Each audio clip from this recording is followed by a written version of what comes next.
كيف الحال؟ نادى الأمل علينا وقال طالع البدر اليوم وبال. السلام عليكم ورحمة الله وبركاته. ازيكم حبايبي؟ عاملين ايه؟ يا رب دايما تكونوا بألف خير. النهاردة فيديو جديد، هنعمل مع بعض وصفة حلوة جدا للفطار. حاجة كده جديدة وما بتاخدش وقت خالص ومنجزة جدا. كمان هنخرج مع بعض خروجة حلوة جدا للسحور. هرشح لكم مكان حلو قوي روحته امبارح وبجد كان حلو جدا واتبسطت قوي والاجواء هناك تحفة.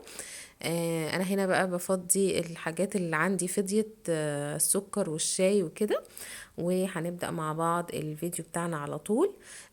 بس لو اول مرة بتشوفوني، انا اسمي اسماء، بعمل فيديوهات عن الروتينات، بعمل لكم وصفات كمان حلوة جدا للفطار، وبنعمل وصفات اقتصادية، وبنعمل وصفات عادية. كمان بنعمل افكار لإعادة التدوير. تابعوا معايا الفيديو للآخر عشان تستفيدوا بكل الافكار اللي موجوده في الفيديو. اول حاجه بدات بيها قطعت الفراخ البانيه لشرايح رفيعه جدا زي ما انتوا شفتوها كده في بدايه الفيديو. حطيت عليها التوابل اللي انتوا شايفينها: كاري، كزبره، فلفل اسود، توم باودر وبصل باودر، وكمان بابريكا، واخيرا شويه ملح. دايما بنسى الملح وبحطه في الاخر. كمان هضيف عليهم شوية كده بساط قوي من الزيت، زيت أكل عادي، أو لو عندك زيت زيتون برضو بيبقى حلو جدا مع الفراخ. كمان لو حابة تحطي زعتر، حابة تحطي أي توابل بتحبيها بتدي نكهة حلوة للفراخ حطي. أنا كمان حطيت عليها شوية كده من البصل المتقطع علشان تشرب من طعمه في التتبيلة. وكمان حطيت عليها يعني يعتبر فص توم كده برضو بيدي نكهة حلوة جدا للفراخ. هسيب الفراخ دي في التتبيلة حوالي نص ساعة كده في التلاجة، هي متاخدش وقت، والفراخ كمان يعني بتبقى طعمها حلو جدا.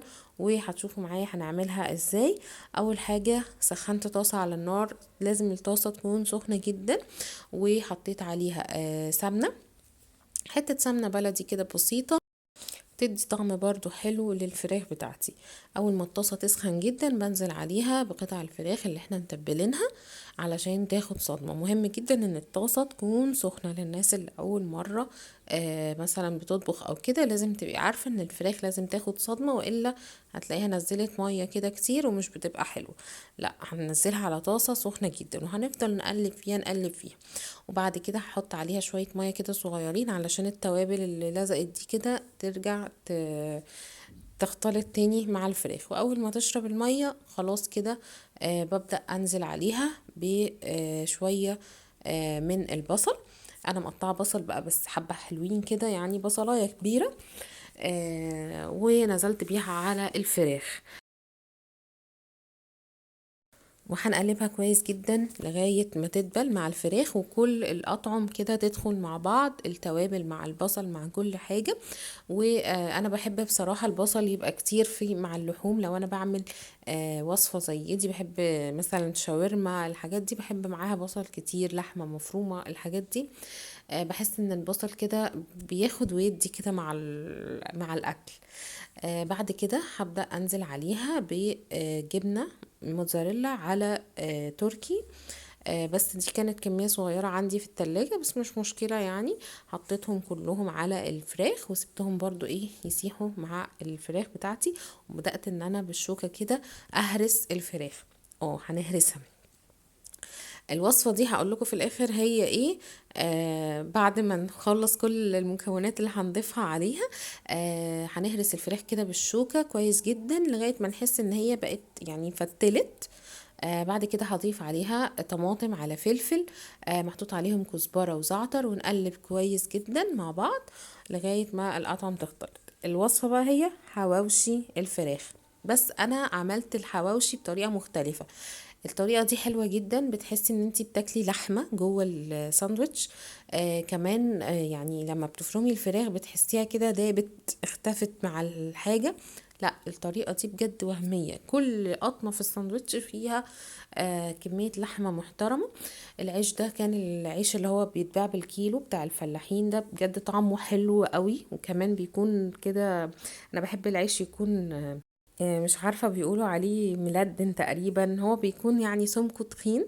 بدأت كده احشي بقى العيش كله، انا ببقى فاتحاه وبدأت احشي العيش زي ما انتوا شايفين كده في الفيديو بالظبط.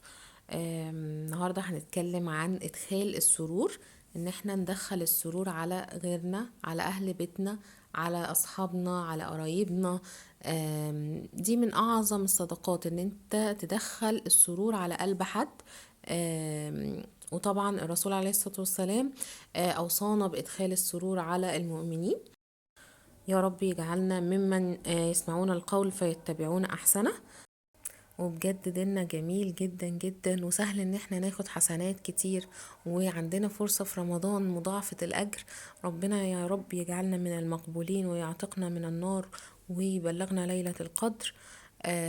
ونكون فيها فعلا من اللي ربنا بيعفو عنهم، ويغفر لهم ما تقدم من ذنبهم وما تأخر. نرجع بقى للفيديو. اول حاجة كده حطيت في الطاسة وهي سخنة حتة سمنة كده صغيرة، ومعاها حبة زيت برضو صغيرين. ممكن تستخدمي زيت بس لو حابة عادي، يعني مش هتفرق، بس انا بحب يعني السمنة البلدي بتدي طعم برضو حلو. بس لو مش موجودة مفيش مشكلة، هنحط زيت بس برضو بيكون الطعم حلو. هحط بقى العيش كده واحد واحد، وابدأ ان انا اديله لون على الجنبين. وبيكون جاهز معايا. الجبنة طبعا بتسيح مع السخونية، وكله سخن عشان هيبقى حلو جدا. وبجد من اسهل الوصفات اللي ممكن تجربوها، وكمان لذيذة جدا جدا وشهية قوي. عملته بقى مع سلطة بنجر، وعملت مع سلطة خضرة. السلطة الخضرة دي على سفرتي اساسي. عملت كمان جنبها بطاطس محمرة. بس نرجع للسلطة، وعملت كمان سلطة طحينة. السلطة حاولوا تكون فيها عناصر كتير، يعني ما تحطوش نوعين وخلاص، لا حطوا اكتر من نوع من الخضار. بعد كده عملت بقى حلو كده سمبوسك رولز، طريقة جديدة كده وعجبتني جدا وطلعت ترند، وبجد طعمها خطير. اول حاجة جبت السمبوسة وقطعتها نصين من غير حشو ولا اي حاجة. بنبدأ ان احنا نلف السمبوسة كده بشكل رولز، وبنلزقها بخليط التلزيق اللي احنا عملناه مع بعض قبل كده. وحطيت شوية زيت في الطاسة، وحضرت على جنب كده في بولة شوية سكر وعليهم شوية قرفة، وبدأت ان انا اقلي السمبوسة. قولي لي بتقولوا عليها سمبوسك ولا سمبوسك؟ انا اصلا سمعت ان هي اصلها هندي، اكلة هندية، وكان اسمها ساموسا، والاسم اتحرف لسمبوسك وسمبوسة. فقولوا لي انتوا بتقولوا عليها ايه. بعد كده حطيت السمبوسة بعد ما طلعتها من الزيت في السكر والقرفة، وكلوها بجد بتبقى مقرمشة وخطيرة. جربوها على ضمانتي، حلوة جدا هتعجبكم. يلا بينا، هاخدكم معايا بقى في سهرة حلوة جدا للسحور. احنا هنا كنا بعد الساعة 2:30 قبل الفجر كده بشوية. بجد الوقت ده الدنيا فاضية وتحفة. رحنا مكان حلو جدا اسمه فلافلاية، هتشوفوه معايا دلوقتي في الفيديو، موجود في بحري. لو انتوا من اسكندرية اكيد طبعا عارفين المكان، جنب عزة بتاع الجيلاتي، جنبه محل فلافلاية. ده اليافطة بتاعته. وبجد كان المكان زحمة جدا لدرجة ان احنا ما لقيناش مكان نقعد عند المحل، فقعدنا الناحية التانية عند البحر. يعني انتوا ليكوا تختاروا طبعا، لو رحتوا بدري تختاروا تقعدوا هناك عند المحل او على البحر، بس الفيو كان تحفة على البحر، والاكل كان حلو جدا. الحاجه الوحيده بس اللي ليا تعليق عليها هي طاسات الجبنه. بصراحه ما عجبتنيش قوي، لان البسطرمه والحاجات اللحوم اللي فيها قليله، وكمان طعم الجبنه فيه كركم. طعم الكركم طاغي شويه على طعم الجبن. والبطاطس كانت حلوه جدا. خلطات الفول كانت تجنن، وخصوصا الفول بالحمص والفول بالزبده والفول بالخلطه. الفلافل عندهم وهمية، بتكون محشية بقى كده بحشوات انتوا اللي بتختاروها، وطعمها بجد خطير. انا طبعا يعني مش من هواة الفلافل على السحور، بس بصراحة كان لازم اجربها، حلوة قوي وعجبتني جدا. والاسعار يعني تعتبر معقولة. واخيرا ختمنا اليوم بان احنا طلعنا على كليوباترا. هناك في محل عصاير حلو قوي اسمه الحسن، بجد تحفة، عجبني جدا الفيو والقعدة، والعصاير كمان حلوة جدا. وبصوا بقى الشارع كان فاضي خالص، والاجواء بجد حلوة جدا. انا بقالي كتير قوي ما نزلتش في الوقت ده، بس اتبسطت قوي. كمان فيو المحل حلو قوي وعجبني. والجو امبارح الصراحة كان تحفة، ما كانش ساقع، فالقعدة كانت حلوة جدا. بصوا ده المحل، وقعدته بجد حلوة جدا ولذيذة. اتمنى ان الفيديو يكون عجبكم. بشكر كل حد وصل معايا لنهاية الفيديو. متنسوش بقى تعملوا لايك للفيديو لو عجبكم، تشتركوا في القناة وتفعلوا الجرس على الكل عشان يوصلكم كل الفيديوهات. والسلام عليكم.